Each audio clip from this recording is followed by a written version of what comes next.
I do want to welcome in our next guest to the program, talking more broadly about the macro market, particularly about the government shutdown and how it relates to the Fed and its journey. Joining us now, Ted Thatcher, the president of Bright Lake Wealth Management. Ted, thank you for being with us today.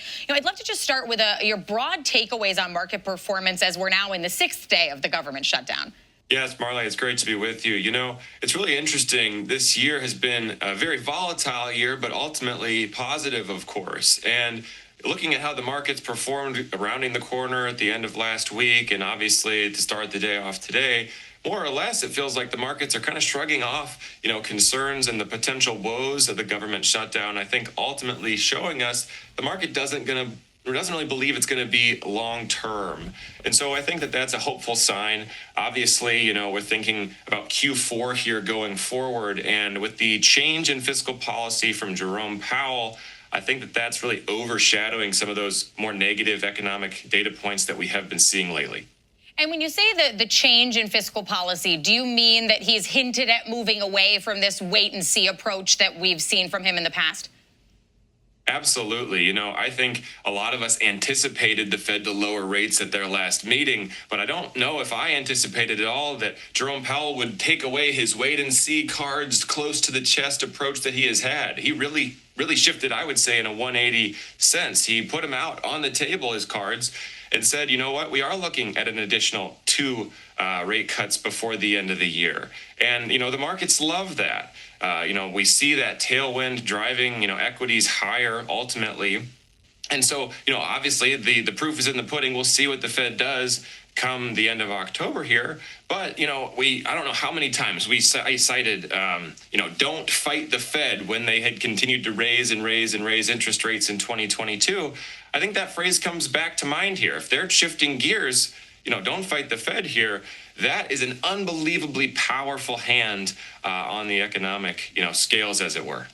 So to follow that up, don't fight the Fed, but what about some of the fighting we're seeing inside of the Fed? Because we did get a little bit more detail from Powell than we're used to, saying that they were signaling these two additional rate cuts. But now, just in the past week, we've had Lori Logan and Austin Goolsbee come out and say they need to be very cautious about additional rate cuts through the end of the year. So those are two big, powerful voices in that voting committee. What are your thoughts now, knowing we don't have data indefinitely as to what the Fed's next move is going to be? Can Powell stay that course?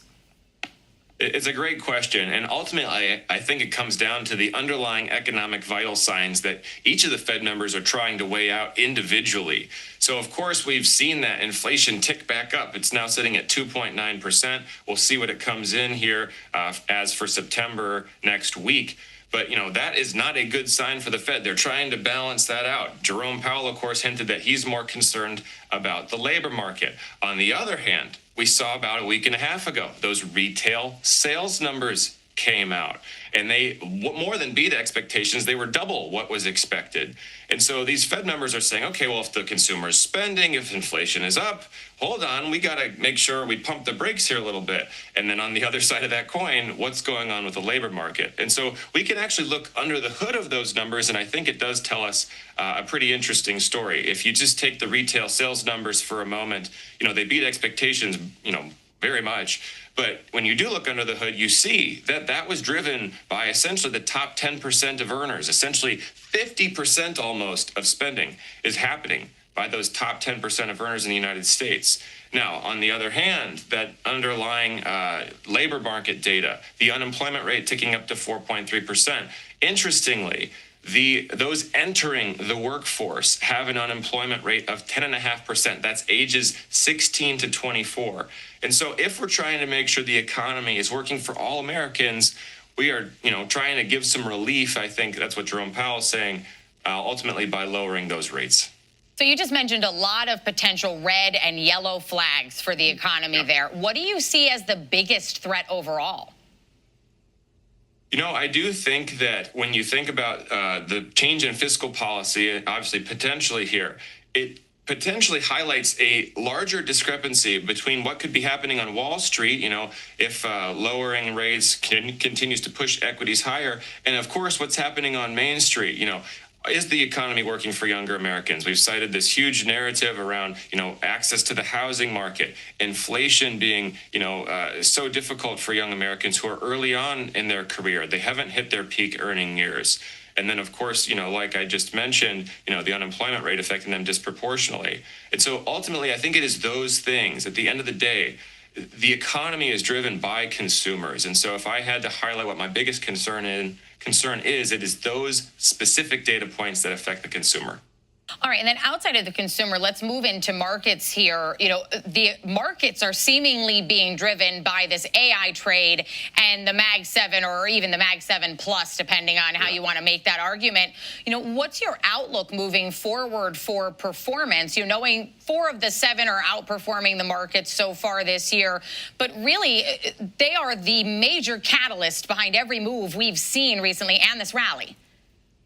Absolutely. I mean, this year, the market has been driven very, very broadly by the Mag 7 Plus. You could add the Palantir, you can add, all these different names. Obviously, Oracle, we had all the headlines about. And I think it's interesting, this whole AI trade discussion, because we keep hearing, are we in an AI bubble? Are we in an AI bubble? We just had a segment right before, of course, about AMD and that getting pushed to new highs. We saw DeepSeek release a new model, and that kind of had everybody questioning, wait, hold on, America, the AI economy in the U.S. is a little bit under pressure here. Are we overbought? There are some papers released about new efficiencies around AI inference and the necessary energy that's going to be needed potentially coming down.